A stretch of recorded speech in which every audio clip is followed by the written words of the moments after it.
E se a verdadeira felicidade não for tipo uma reação a uma boa notícia, mas sim uma identidade inabalável? Nossa, isso já muda tudo, né? Muda completamente. Imagina como seria parar de correr atrás daqueles prazeres que somem num piscar de olhos e, no lugar disso, encontrar uma fonte de satisfação que simplesmente nunca seca. É uma premissa muito forte. Demais! E é com essa provocação que a gente abre o nosso mergulho profundo de hoje. O material base que temos aqui é fascinante. Muito rico mesmo. Sim, a gente vai analisar trechos do estudo do dia 5, As Bem-aventuranças. Isso faz parte de um guia teológico escrito pelo pastor Paulo Reis, focado no Sermão do Monte. E a proposta dele é ir direto na raiz do problema, literalmente? Exato. A nossa missão nessa investigação é desconstruir um pouco essa visão moderna, meio frenética que a sociedade tem sobre satisfação pessoal. Vamos colocar isso lado a lado com um conceito milenar. Que é o conceito de bem-aventurança. A gente quer explorar, a partir do texto, o que significa ter uma alma permanentemente satisfeita. E isso independentemente do tamanho da tempestade que está rolando do lado de fora. O contraste que o material estabelece logo de cara é, assim, brutal. Porque a nossa sociedade tende a tratar a felicidade como um evento isolado, sabe? Como um pico de adrenalina. Exatamente, é um pico num gráfico, é um momento de euforia que inevitavelmente volta para a estaca zero. Só que o estudo propõe uma mecânica totalmente oposta. A felicidade é tratada como uma fundação. Um estado contínuo, né? Isso, um estado contínuo e silencioso. O texto argumenta que a busca incessante do mundo por algo que preencha a alma acaba falhando por um motivo até que simples. Que é buscar no lugar errado. Exatamente. As pessoas tentam resolver um problema de design interno usando soluções que são externas. Vamos esmiuçar isso aí, porque essa visão moderna de felicidade me lembra demais a dinâmica de uma bateria de celular. Como assim? Sabe aquele smartphone antigo que já tá com a bateria super viciada? Nossa, sei bem como é o desespero. Pois é, o aparelho até liga, ele funciona, mas precisa ficar o tempo todo conectado a algum estímulo externo para manter a carga. Precisa da tomada o tempo todo. E aí, tipo, uma comprinha nova serve como um carregador rápido. Dá aquele choque de energia. Sim, um elogio no trabalho dá mais uns 10%, o número de curtidas numa foto, uma viagem de fim de semana. A compra de um carro novo. Exato, tudo isso funciona como carga rápida. Mas aí que tá o problema, no segundo em que esse estímulo acaba, a bateria despenca. E a tela apaga de vez. Apaga. E a pessoa fica no escuro, tateando, desesperada, pra achar a próxima tomada só pra se sentir minimamente viva e feliz de novo. É uma corrida que não acaba nunca. Porque o medo de ficar sem bateria acaba ditando todas as decisões da pessoa, né? Totalmente. E essa imagem da bateria viciada ilustra perfeitamente o problema central que o pastor Paulo Reis aponta no texto. A definição que ele traz para a palavra bem-aventurança foge 100% dessa lógica de recarga. Não tem nada a ver com a tomada externa. Nada. Segundo o material, ser bem-aventurado não é estar momentaneamente contente porque um projeto deu certo ou porque o dinheiro caiu na conta. É algo muito mais profundo. Existencial. Que não depende do ambiente. Perfeito. O texto argumenta que a humanidade, no seu estado natural longe dessa fonte original, carrega um vazio imenso, uma ruptura com o Criador. E, para tentar silenciar essa angústia, a pessoa busca coisas passageiras. O famoso tentar preencher um vazio infinito com coisas finitas. E a conta nunca fecha. O que cria um ciclo infinito de frustração, né? Tenta-se tapar um buraco estrutural gigante usando band-aids emocionais. É bem por aí. E o estudo vai até além. Ele afirma que o pecado se disfarça de maneira brilhante, como se fosse a solução para esse buraco. Prometendo mundos e fundos. Prometendo um alívio imediato.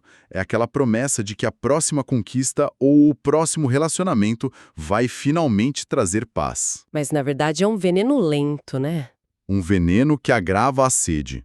Quanto mais se consome esses prazeres temporários, mais a alma se esgota e perde a configuração original. É um ciclo de dependência muito cruel. Mas espera aí, isso esbarra no muro bem prático da vida real e me deixa com uma dúvida imensa. Pode falar. Se a gente está assumindo que essa felicidade é um estado permanente interno, que não precisa de estímulo externo, tipo, não precisa de carregador, a aplicação disso parece meio utópica. No sentido de ignorar a realidade? Sim. Dizer que alguém tem uma alma permanentemente satisfeita não implica que essa pessoa vive alienada? Fica parecendo aquela positividade tóxica, sabe? Uhum. Onde o mundo desaba e a pessoa continua sorrindo. Exato. Fingindo que o desemprego não assusta, que o luto não destrói.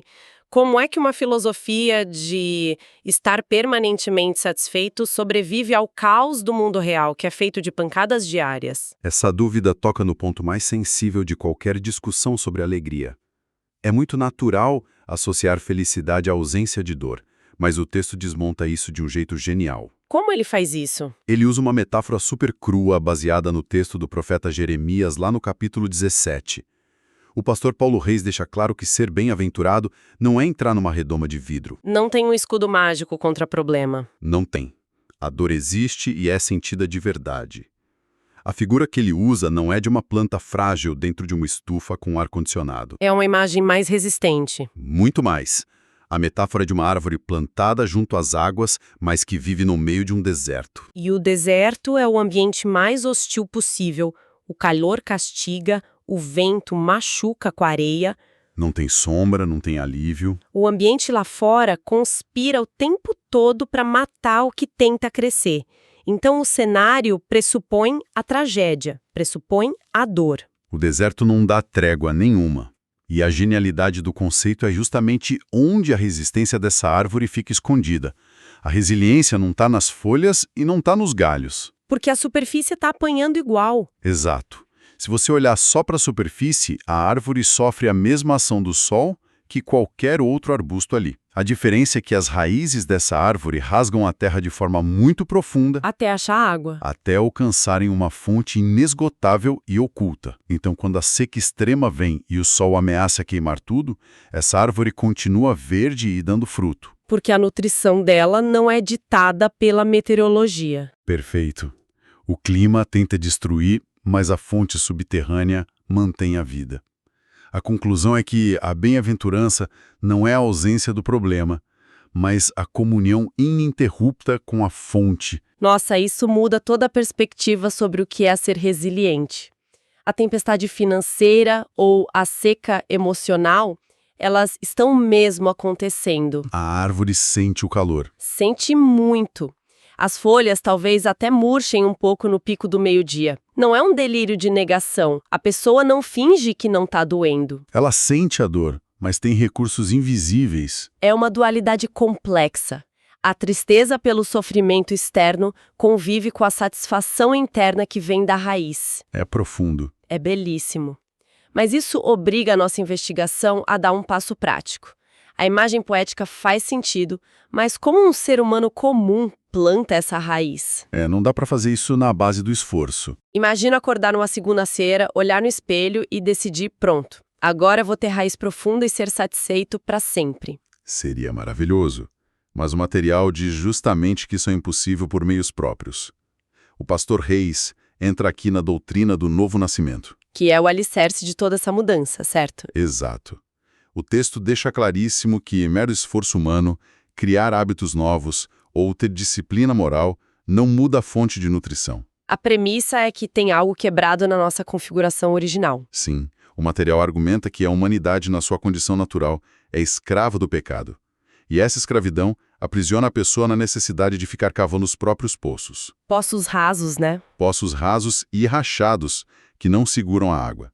A pessoa tenta tirar vida de um lugar que é seco por natureza. O que nos leva de volta àquela limitação estrutural. O indivíduo não acessa a água funda porque a própria natureza dele impede. É uma incapacidade crônica, não é só falta de instrução. E por isso a solução que o texto apresenta não é um manual de ética, é um evento espiritual. O famoso novo nascimento. Isso. É uma intervenção de fora para dentro, que arrebenta as correntes dessa escravidão e reconecta a pessoa ao Criador. E a partir daí ocorre a mudança de natureza. Exatamente. A pessoa deixa de ser escrava, que é aquele cara correndo atrás de miragem no deserto, e passa para um estado de liberdade. E a obediência muda de figura também, né? Muda tudo. Não é mais cumprir regra com medo da punição. Passa a ser o comportamento livre e natural de quem agora tem uma identidade de filho. Tentando visualizar o impacto disso na vida real, Me vem à cabeça um processo de adoção. Como seria essa analogia? Imagina um cenário bem drástico. Um prisioneiro que nasceu dentro de um campo de trabalhos forçados. Um ambiente terrível. Pesadíssimo. Toda a estrutura psicológica dele, o jeito de acordar, os instintos, tudo é moldado pelo medo e pela hostilidade. Ele sobrevive de migalhas. Certo. Aí, o novo nascimento que o texto descreve não seria tipo o administrador do campo entregar um cobertor melhorzinho para ele. Não é um conforto temporário. Nem ganhar o domingo de folga. É algo muito mais radical. É como se o rei em pessoa chegasse, assinasse um documento irreversível de adoção e tirasse a pessoa do campo na mesma hora. E levasse para o palácio. Sim, leva por palácio, a pessoa muda de cidadania, ganha um nome novo, roupas novas e adquire o status de herdeiro legítimo. Nossa, que imagem forte. E quando esse ex-prisioneiro passa a seguir as regras do palácio, ele não faz isso tremendo de medo de tomar chicotada. Não é mais um escravo. Exato. Ele age movido por gratidão, deslumbrado por estar em casa e ter a proteção do pai. É natural. Essa ilustração do campo de trabalho traduz muito bem o conceito teológico do texto. A mudança de endereço é que dita a mudança de comportamento, e não o contrário. Primeiro você é salvo, depois você muda. O estudo frisa que a bem-aventurança é privilégio exclusivo desse novo estado civil. A verdadeira liberdade não é poder fazer qualquer coisa. Isso seria só voltar a ser escravo dos próprios instintos. Com certeza. A liberdade genuína é a emancipação da própria natureza corrompida. Isso capacita a pessoa a viver os ensinamentos de Cristo. Sai o esforço para estar feliz e entra a segurança de ser feliz. Uma segurança que é baseada unicamente numa identidade restaurada. O esforço cede lugar a um status garantido. Bom, se a gente juntar todas essas peças que investigamos hoje, o quadro final é bem desafiador para o estilo de vida moderno. É uma bufetada no senso comum. Totalmente. A gente começou descartando aquela felicidade frágil, o modelo da bateria viciada, que faz a gente ser refém de estímulo e prazer rápido. Depois avançamos para a árvore no deserto de Jeremias. Sim, e vimos que a promessa não é um bilhete de isenção de dor. A genialidade é a raiz profunda numa fonte oculta que não seca. Garantindo fruto mesmo na pior seca. E, por fim, entendemos que a mecânica para ter essa raiz não vem de coaching nem de força de vontade, mas do novo nascimento, a passagem de escravo para filho. Essa sequência de ideias subverte tudo. O modelo padrão da sociedade diz que satisfação é prêmio de linha de chegada. Depois que tiver dinheiro, depois que tiver sucesso. Isso. Mas a perspectiva do Sermão do Monte inverte a lógica. A satisfação é o ponto de partida. A plenitude já foi garantida pela identidade restaurada. E por que isso é tão relevante hoje, saindo um pouco da teoria? É crucial pela época em que a gente vive. Uma época de exaustão e ansiedade extremas. Manter as aparências na rede social, a inflação subindo, o trabalho instável. As pessoas estão esgotadas. Sim.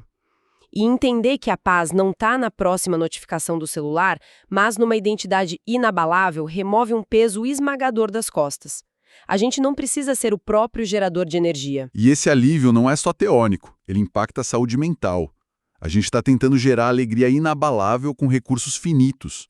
É óbvio que o sistema é da pane. Fica então uma reflexão bem provocativa para a gente encerrar o mergulho de hoje. Vamos lá. Se a verdadeira bem-aventurança acontece lá no fundo, de forma invisível e silenciosa, como as raízes daquela árvore, quanto do nosso cansaço diário é só o resultado da gente tentando regar as folhas na superfície. Enquanto a raiz fica lá, seca. Exato, e ignorando a raiz. O que mudaria na rotina amanhã de manhã se houvesse a certeza de que a fonte interna nunca vai secar? Fica a reflexão. E até a nossa próxima investigação.